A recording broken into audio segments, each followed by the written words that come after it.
in very, very short period of time, we generated close to £300,000.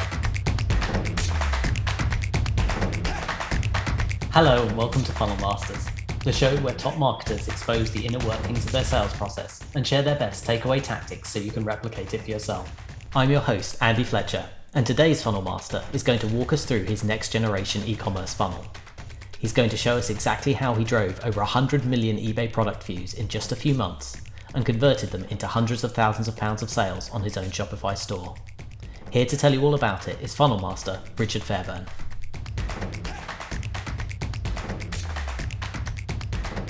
Hey Richard, it's great to have you here today. How are you doing? I'm good, Andy. Nice to see you. Cool. Thanks for taking the time out. So let's kick off with the first section. The funnel? Tell me what is it? Tell me some impressive facts and figures. Okay. This is a little bit different. I mean, you may not even I class it as a funnel because I think of anything that you want to get somebody to take action on counts as a funnel. If you want to get somebody from A to B and obviously make a sale, then I class it as a funnel. This kind of fell into it's been running for about 18 months, but it kind of fell together kind of as an accident almost. We've done amazing numbers with it. It's a funnel that takes people from eBay, converts them into buyers on your Shopify site and customers on there. I sent you some of the stats earlier, didn't I? Within a 3-month period on eBay. They were cool. We had 35 million impressions. I can't remember exactly, but when we were running the funnel in that period, I think it was about 8-9 months, we topped over 100 million views of the impressions, not views, of the products. And I mean, we converted thousands of people on to our Shopify site. We turned those buyers into a 6-figure business. And as I said, it kind of just almost fell into it by accident. If it's okay, I'll share a little bit of the story behind it. Yeah, please do tell us the story. And I'm sure everyone listening is going to be fascinated by this. Okay. Well, you know my business, I'm kind of IM type software developer. I don't know if you know, but my daughter and my son, who you met at my renewals, they work for me. Yeah, you did. They work for me on a full-time basis. Well, about just over a year ago now, pre-pandemic it was, I had a few health issues. I was diagnosed with prostate cancer. So, long story short, I mean, I'm kind of fine now, but I had a biopsy, things like that, and they diagnosed aggressive prostate cancer because it was on a high score of 9. So at that point, I kind of panicked a little bit. My son and daughter was working for me. You don't know what's going to happen in the future, chemotherapy, all that kind of stuff. But prior to that, my son had come to me with this idea of creating homemade cosmetics and starting a new e-com store. Because I've run a few e-com stores. I don't know if you remember, I used to run the survival sites. Definitely. I've seen those several times. Yeah. And it was kind of an idea that was brewing for a few months. And when this kind of health issue popped up, I was thinking, something that obviously I wanted my daughter, my son to carry on earning, in the business type of thing. So we came up with this idea that we were going to create homemade cosmetics. My son learned how to do it. He kind of reverse engineered a lot of kind of bath bombs, creams, scrubs, all that kind of stuff. And we reformulated them and everything else. Anyway, I'll just jump forward a little bit, but when I had my biopsy and things like that, the cancer was downgraded to a number 7, so it wasn't aggressive and anything like that. And PSA for last year has been fine, so health-wise now I'm fine. But at that point in time, I was kind of really panicked about everything. So we put a lot of time, effort into kind of getting everything going. And obviously, starting an e-commerce store, I mean, as I said, we've done survival before. It's kind of a hard process. You're reliant on things like Facebook ads, buying in the traffic, etc. What we did, we had an idea that we was going to create an eBay store selling the same products, a selection of the products that we had on the Shopify store.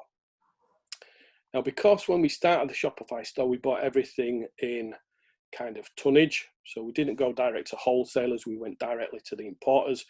The products that we made, because everything's handmade by people who work in the factory, the offices here. We bought in like kind of 5 ton, 6 ton, things like that. So the cost of the product came really, really cheap. It came, like most people, for the products we're making, will cost a couple of pound. Because we bought so much in like kind of real bulk, it came down to probably 10, 20p, where, costs were like kind of negligible. So what we did, we had this idea that we'd go on to eBay, we'd add a selection of products, we'd put them really, really cheap, price out everybody in the market. And what we did is, I don't know if you've ever sold anything on eBay. I don't think I ever have. No, I never had it until last year, until we started this business. And I'm not sure if you know how eBay, like their kind of advertising service works. We don't pay for the cost of the ad until you get the sale. So if you notice those stats I sent you, there were about 90%, I think it's green and the other's red. Well, the largest one on the stats were all non-organic sales. So there were sales that were generated by eBay. So what we did is we priced into the cost of the product, the cost of the sale plus the cost of the ad as well. Only left us sell for small margins and add any profit at all on eBay, but we was turning over huge amounts of money because there's obviously a lot of customers on eBay. And if you saw the stats, obviously, we should looked at, we like kind of generated 100 million views in just a few months. So what happened, we were sending out thousands of boxes of handmade products over those months. And what we did is, our goal was to get those customers, because they don't give you emails or anything like that. So there's no way to contact those customers. And if you do, obviously you're kind of kicked off the eBay platform. So what we did is we wanted to get those customers that were buying our products on eBay across to the Shopify store. So what we did is we included a scratch card that everybody could scratch off. And every time they scratched off, everyone was a winner. So none was not a winner. Like every time everybody scratched off the scratch card, everybody was a winner. And what we did, we offered a free plus shipping sample box of our products on Shopify. So we turned the eBay customer into a kind of free plus shipping buyer on the Shopify store. So we collected the email, we built up a huge customer database, which has just got bigger and bigger. We made a little bit on the free plus shipping, but our stats on Shopify were actually got a 45% returning customer. So almost 1 out of every 2 customers who ever purchased a product from us comes back over and over and over again. And I think we're in about the top 3% of stores who are in our niche who launched at the same time as us. So wow, that's fantastic. Yeah, it's quite good. Like, so the funnel was turning the eBay buyer into a free plus shipping customer, then funneling that person on into the store. In the store, we've got almost like what you call like as upsells now, because we've got different kind of products. We've got like a bundle builder. So our first step in the funnel is like the bundle builder, so you can kind of choose different products and bundle them together. We also then, the next step is we try and turn that customer into a subscription box customer, so they buy month after month, etc. And after that, a kind of last step in the funnel is we want to turn some of the people who are buying the products into ambassadors. So ambassadors are what we call affiliates, but for some reason in Shopify they call them ambassadors. I'm not sure why, but imagine because affiliate's a bit of a dirty word in some circles. Yeah, but we've had huge success with that already, and we've only just really piloted it. I mean, we've got 2 girls in there who've generated probably 40,000, 50,000 pounds in sales for us, just those 2 people. Wow, and they've never done any selling online before, ever. They've never sold anything. All they've done is, off their own back, they've gone out and created Facebook groups. They've gone into Facebook selling sites, and we pay them 20% of the commission, not 50% like we do, and they're extremely happy with that 20%. And we've got a tiered section in there so they can create, recruit other kind of ambassadors and things like that. So that's how the funnel worked. We kind of got the initial buyers from eBay. We funneled them down to the free plus shipping offer.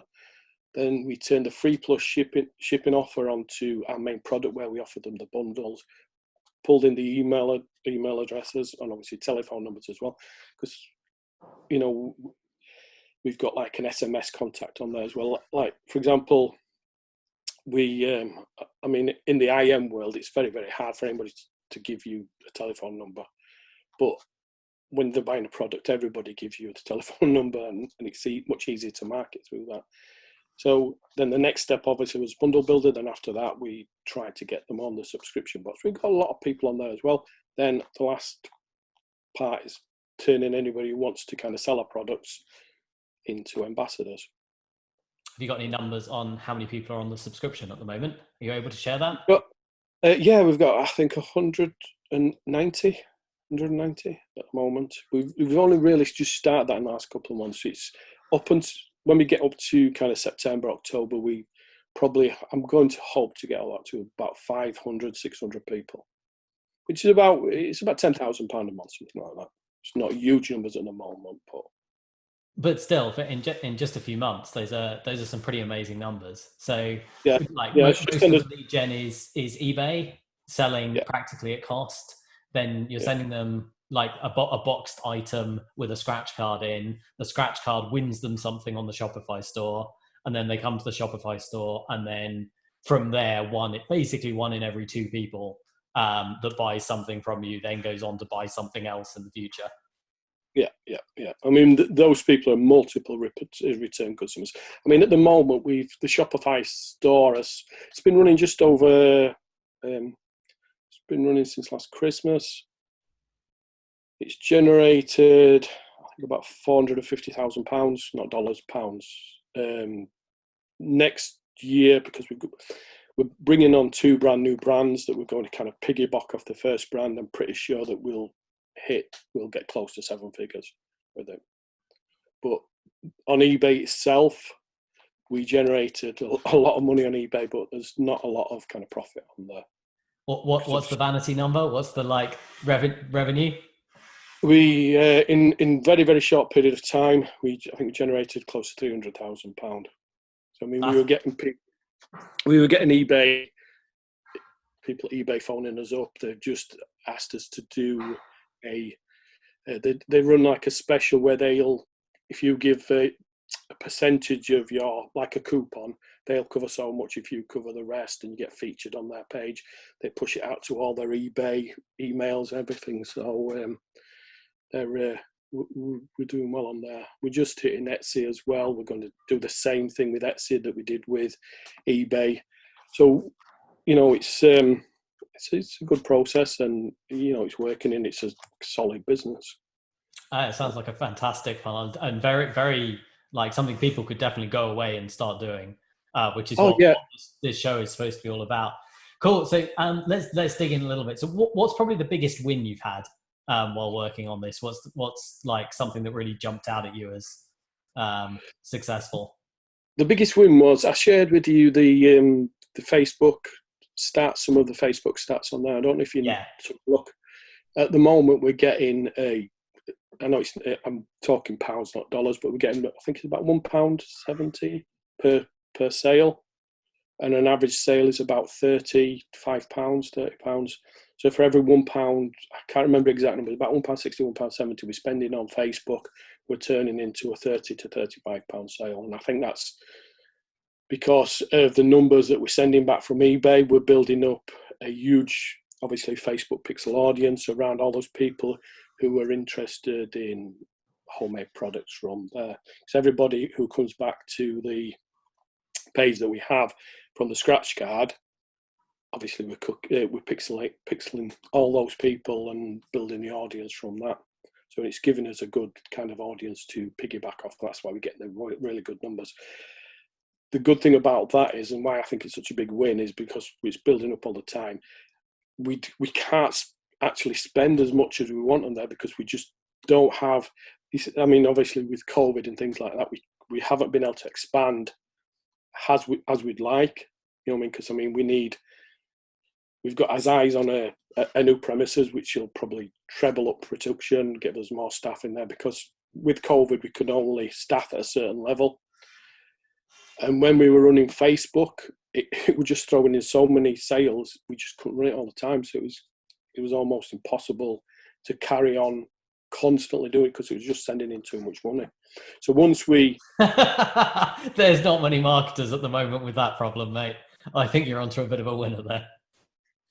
Once we get the new premises and we can obviously treble up, we will be able to kind of up the Facebook marketing. We're getting good response from Instagram as well, and Pinterest, because a lot of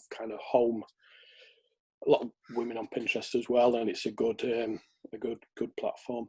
But also with the email marketing, we're not able to email the list as much as I'd possibly like to. I mean, we email it probably once per week. Any more than that, and we just got too many sales. If we emailed it on a daily basis, we'd just be flooded. It's just, you know, compared to obviously our game kind of thing, internet marketing. But I mean, the open rates as well are just crazy compared to us. Yeah. So I think you may well have touched on it there, but I'll ask the question anyway. What's the biggest mistake you've made during this funnel? What have you screwed up? The biggest one was, I think we could have probably gone a little bit higher on price on the front end, and we could have made a lot more money if we hadn't have kind of if we hadn't have kind of tried to overtake all the competition by pricing them out of the market. We could have probably made a little bit more money. I mean, 10% is not a huge amount, but 10% of like 400 grand is, it's a good. Yeah, it's significant money. Yeah. And you think that the strategy still would have worked if you'd been 10% more expensive? Yeah, because even at 10% more expensive, we were still kind of cheaper than what everybody else was. Because a lot of people who make these kind of products are making them their own home. They're buying in the products in a really, real, like, not non-cost effective way. But we were buying kind of like our main products direct from the importer. So we were skipping like wholesalers, main dealers, things like that. And the product actually comes from like Turkey and places like that. So we were getting our cost at probably 15% of what, we would have purchased if we'd have gone to a wholesaler in the UK. So as costs, we, a lot cheaper than normal. Like. So, but yeah, it's a good game.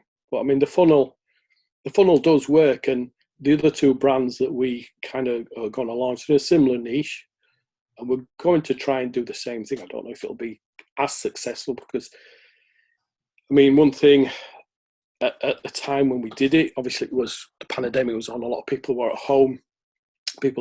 More people buying online. So it'll kind of be a test to see if it works as well, post-pandemic kind of thing. Certainly sounds like it should though. Like the less people at home maybe, but possibly with a bit more spending power as people get to go back to their jobs. So I'd be pretty hopeful, particularly if you're able to source it so much cheaper. Yeah, I'm confident. I'm confident it'll do well, and we can piggyback off the first brand with our other two brands as well. So because they're very, very similar. So, but yeah. Oh, that's fantastic fun. I mean, normally one of the last questions I ask is where are you planning to take it? But I think we've literally just covered that one with the two new brands. So I'll move on. What's your takeaway tactic? What's something that a listener could take away and literally just start doing tomorrow and make themselves more money? Right. Well, right. Okay. Well, my takeaway tactic is one thing prior to me kind of having this cancer scare is I was kind of a bit of a perfectionist. Everything I did online, I had to kind of finish perfectly. I didn't release anything till it was absolutely 100% done. The one thing that's changed for me since obviously the cancer scare is definitely with this, what we did here, we just got it out there. we got it kind of out there, half finished, lots kind of not in place and things like that, and it worked. And if I'd have waited till we got everything done, I think we'd have missed kind of a little bit of the boat kind of thing. But that's definitely one thing I would, add as a takeaway tactic is don't try and get everything finished. Just get it out there and start promoting and see what happens. Obviously not something that doesn't work, but do you know what I mean? Don't wait and get everything perfect and in order. Just get it out there. I actually did the same with another project. This is not related to this funnel, but I've kind of built the project out as I've launched it. I made $10,000 next month, and everybody loves it and they're really happy with it and everything else. But if I'd have waited, and I'm building it as I'm going type of thing, so it's kind of growing, as rather than just getting it all finished. That would probably be my takeaway tactic. That's awesome. Thank you so much for sharing. Thank you for sharing all of this. Like it's really rare for marketers to be so willing to share like the internal workings to the point that like somebody listening to this could totally go and replicate exactly what you've just talked about now. Like there's you need to find a supplier, but like that is a completely unique strategy. It'd work with any kind of product really. I mean, if you had something with a good markup and you could kind of replicate the funnel pretty easily. Excellent. So, well, with that in mind, when we release Simulatory in November, we'll be including a simulation of this funnel, so people will be able to step through and see like what happens if I increase my front end price by 10%. How much more money would I make, for example? That's exactly the kind of problem we want to hit with this, and we're really grateful you letting us include a simulation of that, so people can understand in more detail how it works. So, thank you. Okay, that's no problem. Yeah, I'll be promoting the launch as well. Looking forward to it. So. That's fantastic. Thank you so much, Richard. And thank you so much for coming on the show today. Anything else you'd like to close out with? Not as I can think of, no, but yeah, it's been nice chatting to you, Andy, and I'm looking forward to the launch. It'll be good. Thank you very much, mate. Cheers. Thanks for watching Funnel Masters. Make sure to like and subscribe so you don't miss the next episode. Coming up next on Funnel Masters. So the previous funnel for Fairbairn did 6 figures a month. More likely than not, you'll attract more if you position yourself as with some kind of a unique opportunity, a new big idea. Because it's really about coming up with a new opportunity for people to come into your world, to become a customer of yours. Like they already have their set of beliefs, right? And you're going to present them with a new, better way to solve the problem, but in a new, unique way. The funnels that I got to work, that they would be yielding so much profit for like years and years. People also don't want to have a drill; they want to have the hole in the wall.